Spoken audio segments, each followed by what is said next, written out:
రక్షకులు అయ్యా మాకేం తెలియదు స్వామి, మేమేదో మీరు ఇచ్చిన బంగారు పూలతోనే పూజ చేస్తున్నాం కానీ మాకు మట్టి పూలు ఎలా వస్తున్నాయో మాకు తెలియదు అన్న. అప్పుడు తన రాజ్యంలో అంతా వెతికాడు.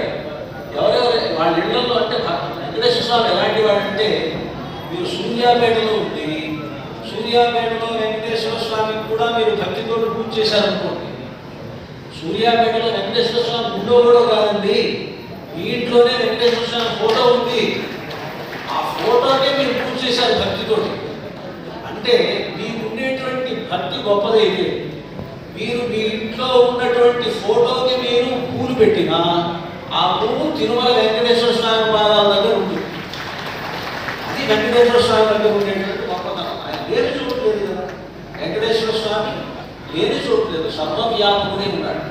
అది నేను చెప్పినటువంటి మాట కాదు. ఇప్పుడు మీకు 40 శ్లోకాల్లో